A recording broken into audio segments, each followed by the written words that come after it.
Thank you, Sajan.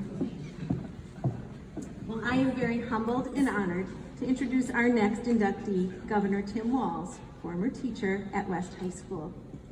If you ask Tim students words that describe Mr. Walz, you will hear passionate, inspiring, authentic, someone who jumps into action.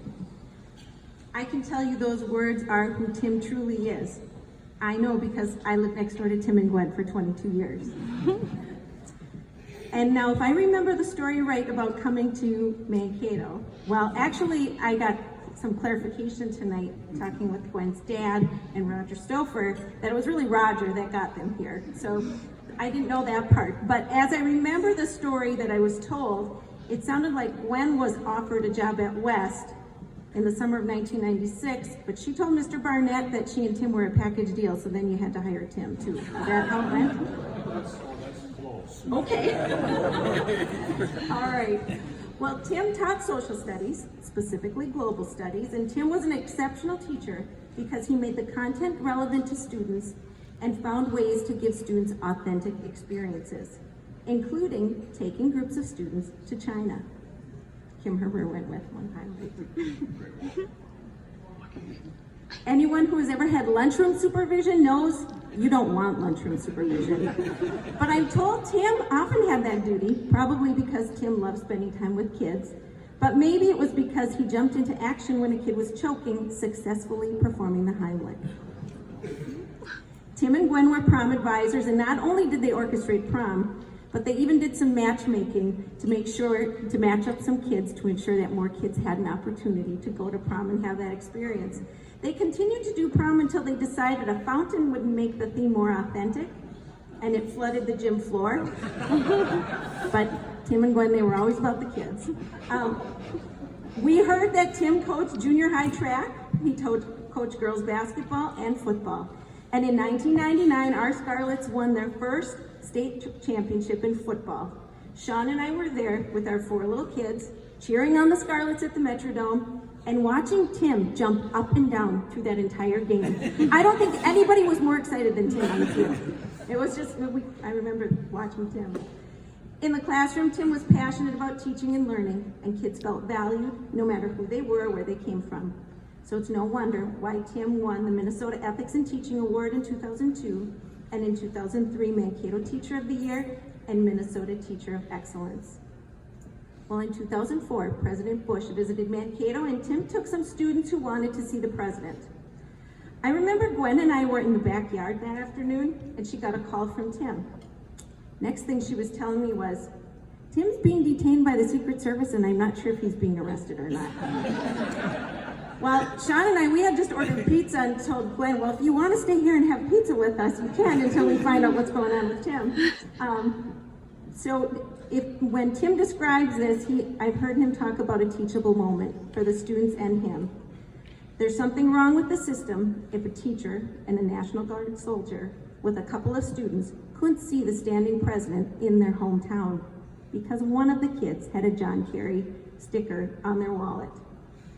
So the next thing I knew after that experience is we were painting Gwen's bathroom because Elizabeth Edwards was coming to her house to hold a discussion with military families.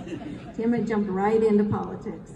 Soon Tim was bowing out of our 4th of July kitty parades in West Mankato and going to parades all throughout the 1st District as he ran for Congress. But he usually made it back to the neighborhood in time for fireworks. Tim took a leave from teaching and served in Congress for 12 years. As a congressman, Tim would come back to talk to students at West. Always the teacher, he inspired students to take action when they see something wrong, encouraging them to be part of the solution. On January 7th, Tim became the 41st governor of the state of Minnesota. He and Gwen walked into the Fitzgerald Theater surrounded by educators, most of them Scarlets. Governor Walz is a teacher at heart, and he shared in the Star Tribune in September, I approach every day in my job as teacher governor. That's because the education of our children determines the future of our state. In late July, Tim and Gwen sold their house in Mankato. It was a sad day saying goodbye to our neighbors and friends for 22 years. But our personal loss is our collective gain, because Minnesota has a governor who is passionate, inspiring, authentic, who values education and works for all kids, just like he did in his classroom. It is with a grateful heart I introduce to you Governor Tim Walz.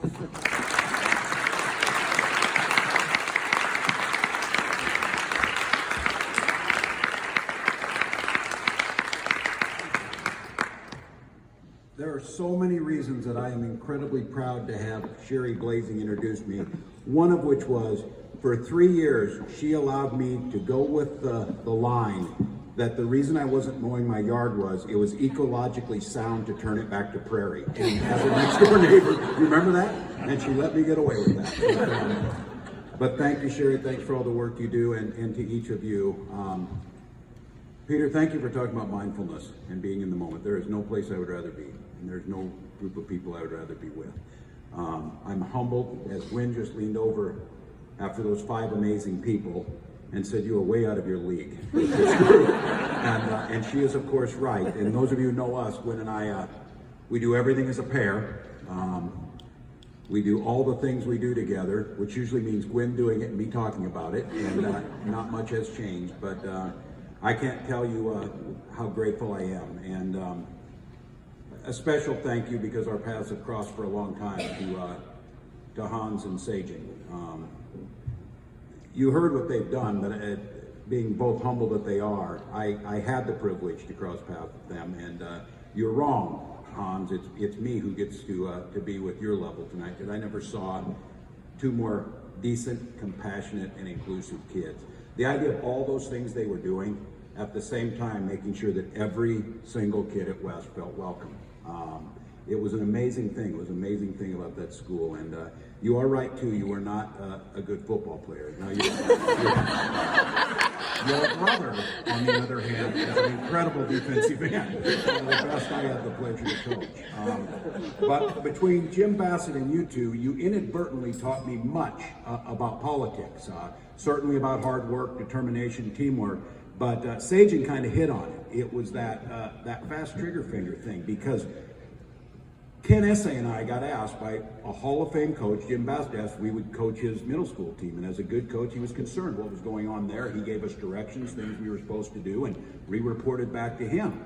Well, I started reporting back these times, and his thing was, do you know how to run a stopwatch? And I said, no. I said, there's something amazing happening. By the end of that year, that group of kids had broken every single one of the middle school records. It became very clear that something special was going on, and the political lesson that I had is, that was the most successful group of kids that we had ever seen. I had nothing to do with it, and I took full credit. it was politics in action that you taught me to, who was there. But I can't tell you how grateful I am, and the opportunity to come back tonight, and I'm grateful for the chance to say thank you. My colleagues are other governors. I've had the privilege of being in Congress and work with senators. I've had an incredible opportunity to have dinner at the White House. Not recently, but I've had it before, and seen things. But it was this place. And Peter, you're right again, and I think Sagen's even more right. There is something in many of us in this room. You've traveled, you have other experiences. There's something incredibly unique about this place, and I would argue there's something incredibly unique about Mankato West High School. The people who are at West, and the attitude, and the folks who are in this room shaped who Gwen and I were. And you heard the story. We were, as Gwen said, doing Peace Corps time teaching in western Nebraska, and she said we need to get back to Minnesota, because many of you know I'm a native of Nebraska. Gwen is a native of Ivanhoe in western Minnesota, and her parents, I think, wanted to get us back. Val and Lynn, who are both teachers, and I want to thank them both for everything they've done. And many of you know behind every successful governor is an astonished mother-in-law. So Lynn, thank you for that. So I'm grateful. But they're good friends and taught together in Stewart as young couples. Was Roger and Bev Stouffer, and we're dear friends. Roger at that time has, of course, been in Mankato for a long time and was serving on the school board, and mentioned that there was going to be an opening. One of them, they could both be temporary, because Jane Shostag was going on to do the grad role, so there was an English job. And Grant Waxwald was taking a year to go teach in Ecuador. And so we decided that we were going to apply. We got a little nervous, they said, because we were leaving tenured positions. And it wasn't so wrong when John Barnett said that. They hired Gwen and needed to take me along with that.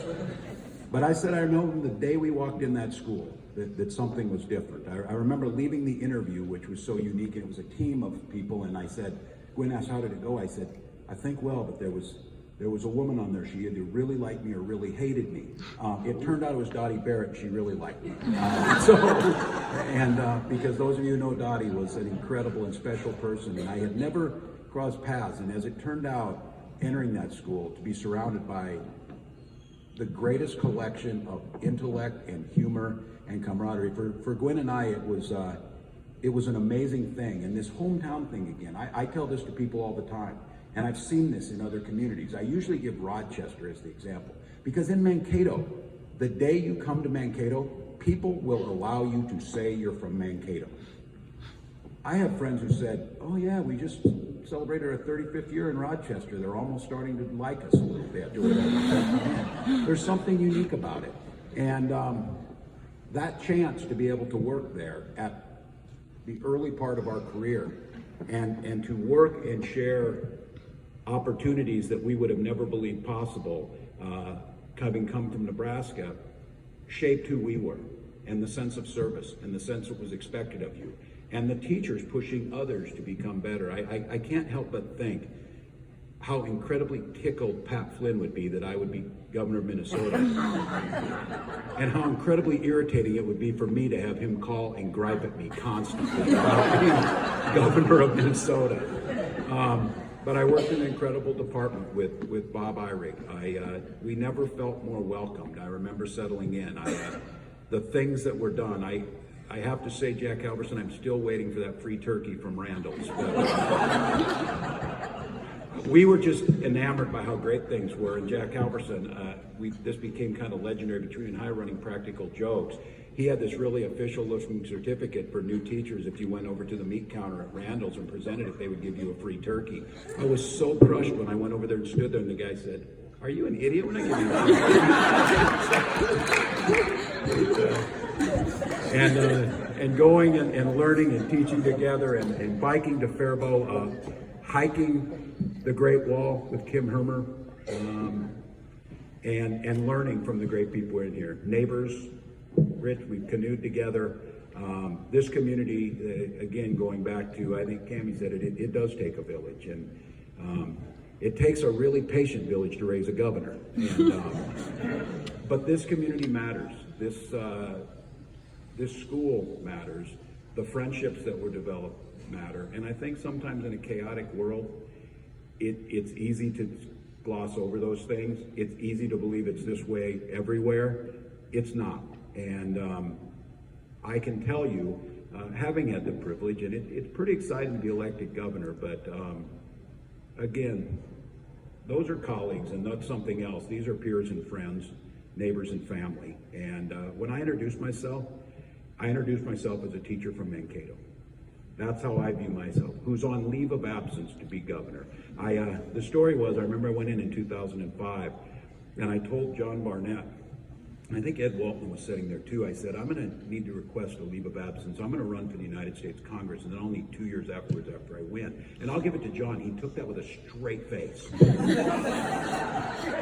Yeah, we'll see how that goes. And then I think I remember as the story went, John got the practical one by calling Gwen and saying, you need to think this through. How are you going to pay your bills? What are you going to do? I think it's, I think Tim needs to recognize this might be a little different, but I want to say, John, it was not just being my principal and someone who was there to evaluate and work with it. You were in that building to help understand life, to take tough decisions. I know you had lost your wife right before we moved to Mankato, and it was very moving for me because you were very much helping others understand when we were going through challenges, and I appreciate that. And for all of you here, Sharon, you taught me what being a professional and doing it with dignity looks like. I had the privilege of coaching under both Jim Bassett and Kinder Hinz, who we spent wonderful nights on buses going to Winona for basketball games. But I would not trade those for the world. And I remember it was a debate when there were like 18 of us on stage, and we were telling a story or something, and I don't, sometimes there's cliches, but sometimes there's life. And I was talking about coaching and being around young people who inspired you to something bigger, and how that sense of wonder when you're together to do something you would have never been able to do. And I told that story for one of my answers and sat back down, and the next person gets up and says, well, you know, that's a good story, but you know, it's not being governed. And then went into this big thing they have to do. And that person came and sat back down, and I said, I'll just have you know, it's a lot easier beating you at this than it was winning a state football championship. And don't dismiss that's what you may not know. So I am humbled by this. I'm thankful for the opportunity, and I'm missing a lot of you, but the opportunity to stand in front of you and say thank you, to tell you how inspired us. And Sherry was right. It was very hard. It was harder than I thought when we sold our house. I thought it would be easy because the plumbing drove me nuts in that place. But just like anything, it's not the house. It was the neighbors. It was the number of kids who came through that house. It was the number of 4th of Julys where Sean Blazing barely escaped arrest for the illegal fireworks. Talking to the police on the 4th of July after you've just lit a mortar shell, wearing a shirt that says "Got Fireworks" is a bad idea. It's a bad idea. And then I'm there and they go, well, you're the congressman. This is probably not going to look too good for you either. So neighbors stick together. Sean took the heat on that one. Selling that house and coming back even tonight, it's hard because I feel like I'm visiting to a certain degree. But I think what Mankato lets you do is you get to come back. That old saying, you can't go home, you can in Mankato. You can go home because the people who shaped you and the people who care and the people you learn from and the people you stand with are still here. So being inducted into the Mankato West Hall of Fame is truly one of the privileges of my life, only with the privilege of working with each and every one of you and sharing that special place that is Mankato West. So thank you all.